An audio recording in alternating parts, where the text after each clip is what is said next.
Mesdames et messieurs, bonsoir et merci de votre fidélité à votre télévision régionale Prestige, mais aussi à votre nouvelle chaîne de radio Prestige FM qui émet en modulation de fréquence sur les 95.5 FM ici à Thiès pour être au diapason de l'actualité d'ici et d'ailleurs. Et vous avez raison, la grande édition. Au sommaire, les Badjenougor du district sanitaire de Thiès étaient en conclave ce week-end. Objectif, barrer la route à la tuberculose. Lancement de la plateforme digitale dénommée Gestu. Cette plateforme est conçue pour participer à l'éducation afin d'accompagner la jeunesse. Et puis le commandant de la zone militaire numéro 7, le colonel Tierno Nying, a présidé la cérémonie de présentation au drapeau à la 43e promotion de l'École nationale des officiers d'actifs de Thiès. Les détails dans cette édition. Le suivi de l'actualité internationale et la page sportive mettront à terme à ce rendez-vous d'information. Merci de votre fidélité. Le développement, c'est dans une poignée de secondes.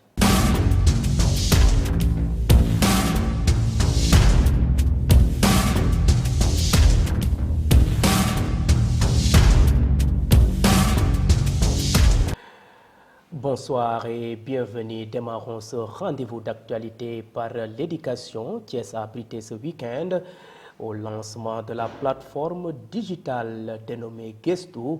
Cette plateforme est conçue pour participer à l'éducation afin d'accompagner la jeunesse. Elhadji Ndiouga Gueye, ingénieur et concepteur de cet outil de travail, revient au micro de Chef Farl sur l'utilité de cette plateforme. Et je suis aujourd'hui à Thiès avec M.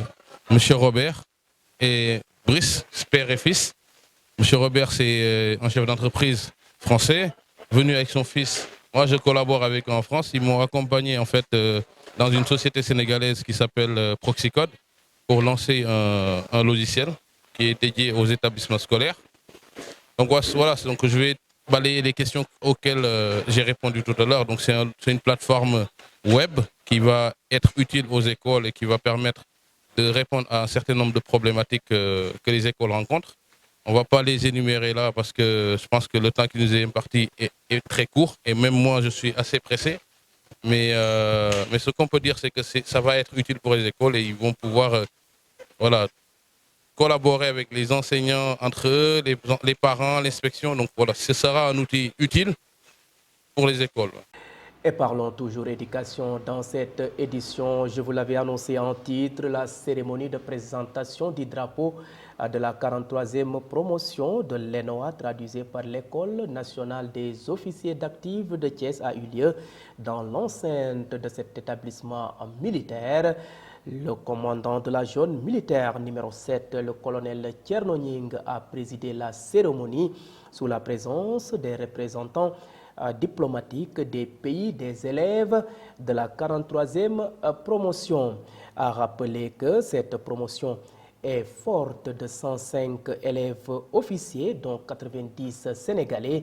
Le commandant de l'ENOA, le colonel Cheikh Gueye, revient ici au micro de Moussa Mbaye sur l'importance de cette remise. Nous le suivons. Donc aujourd'hui, nous célébrons la présentation du drapeau national à la 43e promotion de l'École nationale des officiers d'actifs.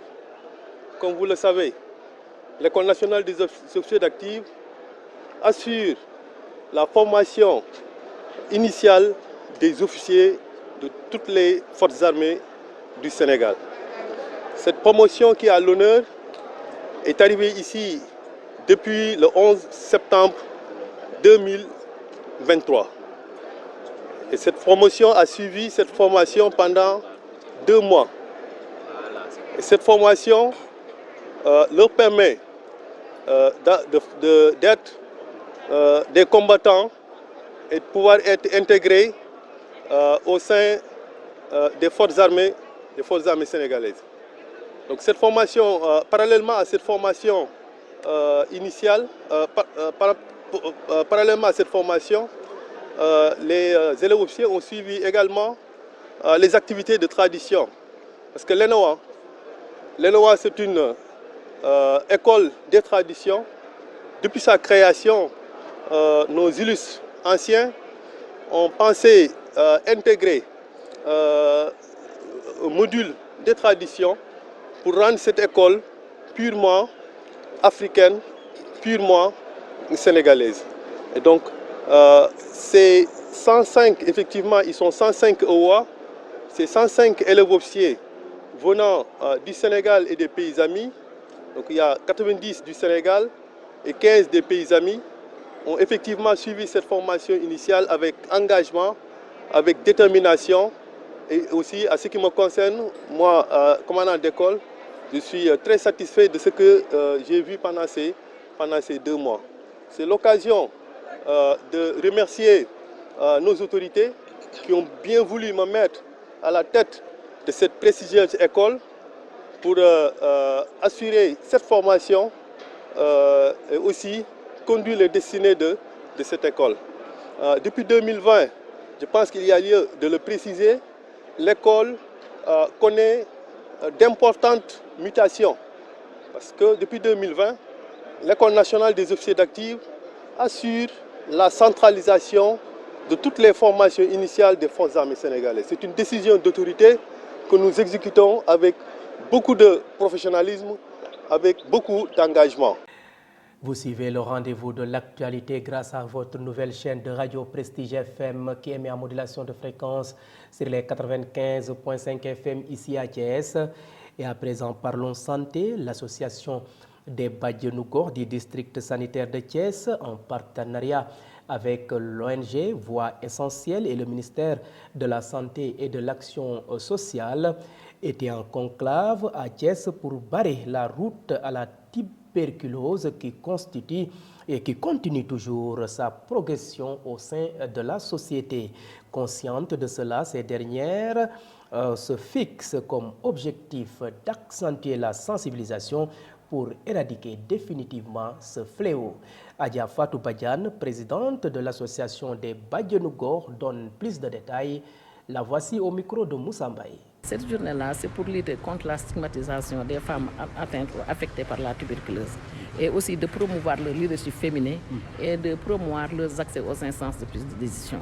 Voilà, c'est pourquoi Speak Africa nous a financé pour que nous fassions des sensibilisations, nous faisons des ateliers de plaidoyer envers les autorités administratives, coutumières, les CDS, et toutes les autorités pour que ces femmes-là soient organisées et qu'on les implique dans tous les programmes qu'on fait dans la région de Thiès, et même ici dans le district sanitaire de Thiès, pour que ces femmes-là soient prises en charge et intégrées dans toutes les activités. Elles ont une maladie qui se guérisse. Tu te traites, tu te dépistes très tôt, on te traite et tu guéris. Donc, si tu te dépistes très tôt, tu ne peux pas contaminer les gens. Mais si tu gardes la maladie et tu te caches, tu connais à contaminer la population et ça c'est grave. Et pour cela aussi, tu ne peux pas intégrer la société parce que tout le temps tu es en train de te stigmatiser. Donc on lutte contre la stigmatisation et on lutte pour que ces femmes-là accèdent aux instances de prise de décision. La tuberculose est une maladie contagieuse qui se transmet par la toux. Si la personne est infectée tous, il y a des microbes qui sortent de la bouche et qu'on inhale par le nez et qui viennent se loger au niveau de la poitrine. Après, la maladie commence à se développer. Si tu ne te dépistes pas tôt, tu connais à tousser et tu continues à contaminer les gens. Donc, pour lutter contre cette maladie, il faut que les gens se dépistent très tôt et suivent le traitement jusqu'à 6 mois, jusqu'à guérison. Et si tu commences ton traitement pendant 15 jours, tu ne peux plus contaminer toute personne. Tu peux aller où tu veux, mais en continuant le traitement pendant 6 mois ou plus. Ça dépendra du CDT qui va vous dire le traitement, comment ça se passe. Restons au district sanitaire de Dizem où s'est tenue cette rencontre qui a vu la présence des acteurs de la santé. Fatou Niang, responsable bureau d'éducation et information pour la santé au district sanitaire de Thiès. Elle revient sur les mesures prises pour l'accompagnement des personnes atteintes par la maladie. Fatou Niang est toujours au micro de Moussa Mbaye. Donc aujourd'hui, nous sommes réunis ici dans le cadre d'un forum sur la tuberculose avec les femmes, avec l'association des Badjanougor et le partenaire Voix Essentielle qui appuient les Badjanougor dans la sensibilisation. Donc, vous savez tous que la tuberculose est une maladie de santé publique, surtout ici au niveau du district sanitaire de Thiès, nous avons beaucoup de cas. C'est une maladie qui se manifeste par une toux persistante de plus de 15 jours, mais aussi avec une sueur nocturne. Donc, c'est une maladie très grave qui peut conduire à la mort si la personne n'est pas traitée. Heureusement, il y a le traitement ici qui est disponible au niveau du district sanitaire de Thiès, au niveau du CDD, et c'est gratuit. Et ça dure au moins 6 mois. Donc, si la personne respecte le traitement, elle sera guérie de la maladie. Donc, l'association des Badjanu Gox est là pour sensibiliser les femmes et les jeunes filles à vraiment participer activement à la lutte contre la tuberculose. Donc, nous sommes dans la phase pré-élimination. Donc, nous voulons vraiment éliminer la maladie d'ici 2030. Donc, tout le monde doit participer pour la réussite doit relever ce challenge avec l'association des Badjanu Gox. Et le district est prêt à accompagner les Badjanu Gox et les femmes dans la lutte contre cette maladie.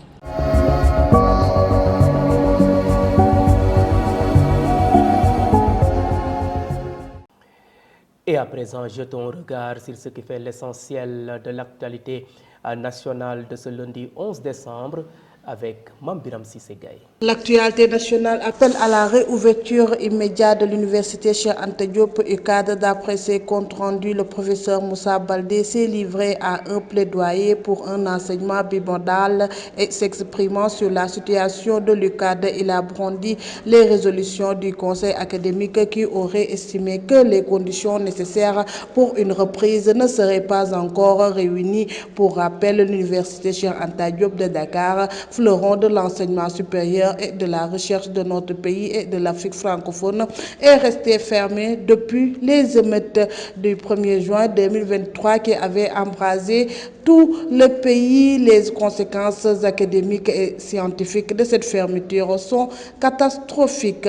Parlons autre chose. Tariq Ramadan annonce une plainte au Sénégal. Selon Tariq Ramadan, contrairement aux allégations du député Matar Diop, de Madiambal Diagne et de Cheikh Yérim Seck, qui a même précisé un montant de 20 millions de dollars, l'article du Canard enchaîné n'a jamais mentionné qu'Ousmane Sonko a reçu des financements du Qatar. L'islamologue dit avoir été cité dans cette affaire comme celui par qui cet argent transite, ce qu'il dément formellement mieux. Il annonce des poursuites judiciaires contre les auteurs de ces affirmations. Terminons avec le ministre des Transports aériens et du Développement des infrastructures aéroportières, Antoine Meng, a, au nom du président Macky Sall, fait part dimanche au secrétaire d'État du Vatican du souhait du Sénégal de voir une prochaine visite du pape François dans le pays après celle de Jean-Paul II en 1992, au nom du président de la République qui n'a ménagé aucun effort pour que votre séjour se passe dans la plus pure tradition sénégalaise d'hospitalité. Je voudrais vous remercier et vous donner rendez-vous pour une prochaine visite du Saint-Père en terre sénégalaise et du Sahel, a-t-il dit au cardinal Pietro Parolin, qui achevait une visite de 3 jours au Sénégal.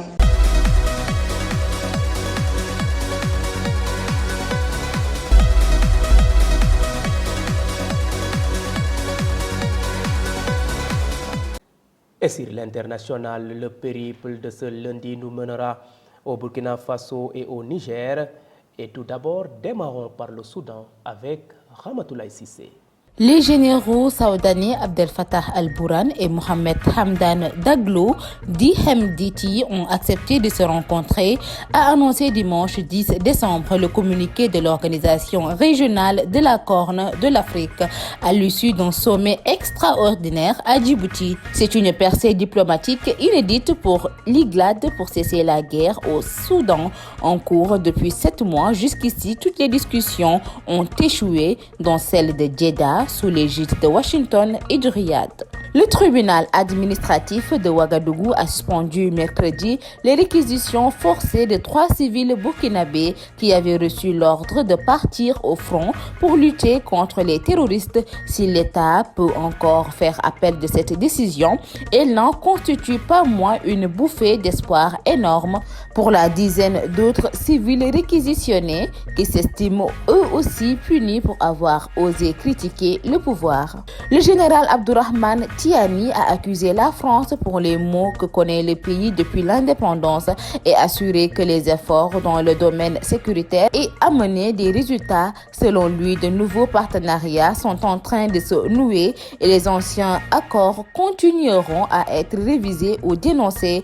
Mon espoir, c'est de voir que la nouvelle voie que nous nous sommes tracée nous conduise de répondre à l'espoir du peuple nigérien, a-t-il notamment déclaré au micro de la radio-télévision nigérienne.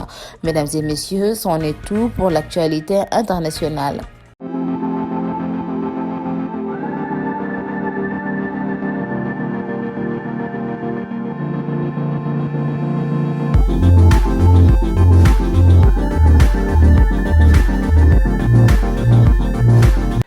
Et focus sur ce qui fait l'essentiel de l'actualité sportive de ce lundi concocté par Isaac Dapa. Gorgui Sy Dieng annonce la fin de sa carrière de basketteur. L'international sénégalais Gorgui Sy Dieng, âgé de 33 ans, qui a évolué en NBA aux États-Unis, a annoncé samedi avoir mis fin à sa carrière de basketteur pour, dit-il, s'ouvrir à d'autres expériences. Tout le monde autour de moi savait que je voulais jouer durant 10 ans et c'était tout. J'ai toujours dit ça. Quand j'ai atteint 10 ans, j'ai dit que j'avais atteint mon objectif. Il était temps de s'arrêter et d'essayer d'autres choses, a dit le joueur présent en équipe nationale de basket depuis 2014. Dans un entretien qu'il a accordé au site internet américain San Antonio Express News, Gorgui Sy Dieng dit avoir pris beaucoup de choses pour mieux comprendre ce qu'est la NBA en tant qu'entreprise. Le pivot de 2,8 m qui termine sa carrière de joueur a toutefois été nommé représentant des opérations basket par le sport, son ancienne équipe. En football national 2, carton plein pour les deux clubs de Matam. L'Union sportive de Matam et Ayo de Agnam, deux clubs de cette région engagés en championnat national amateur national 2, ont tous gagné leur match ce week-end lors de la 3e journée. En déplacement ce samedi, Ayo des Agnam a battu l'AS Dahra sur le score d'1-0. Ce dimanche, l'autre club de la région, l'Union sportive de Matam, a battu Ndar Gate de Saint-Louis 2-1 au stade régional de Matam. Baba et Abdoulaye sont les buteurs de l'équipe du coach Malé Sao. Et pour terminer, Sima flambe en Écosse, Gana Gueye sort de la zone rouge. L'international sénégalais Abdallah Sima a inscrit son 9e but avec les Rangers, devenant le meilleur buteur du championnat écossais avec le Danois Matthew O'Reilly du Celtic, tandis que Idriss Gana Gueye et son club sont sortis de la zone rouge, contrairement à Nicolas Jackson plongé dans une situation difficile avec Chelsea. Après son doublé à la 15e journée et son but de la semaine dernière avec les Rangers, Sima a enchaîné une 9e réalisation, la 4e de rang samedi lors du match gagné 3-1 de la 17e journée du championnat de l'Écosse face à Dundee FC. L'ancien joueur d'un jeu en Ligue 2 française de 22 ans est le meilleur buteur du championnat. C'était tout pour cette note sportive. Merci donc à vous Isaac Dapa pour cette note sportive. Mesdames et messieurs, c'en est tout. C'était le rendez-vous de l'actualité de ce lundi 11 décembre 2023. Vous étiez trop nombreux à nous suivre à l'étranger grâce au réseau IPTV. D'autres optent pour nos différentes plateformes, à savoir le site d'information www.prestigethies.com, les pages YouTube et Facebook Live de Prestige. Et mention spéciale à nos auditeurs qui nous ont suivis en direct grâce à cette nouvelle chaîne de radio Prestige FM qui émet en modulation de fréquence sur les 95.5 FM ici à Thiès. Gardez la fréquence sur les 95.5 d'un moment à l'autre. Fatou Fall Gueye pour le suivi de l'actualité en Wolof. Merci et bonne fin de soirée.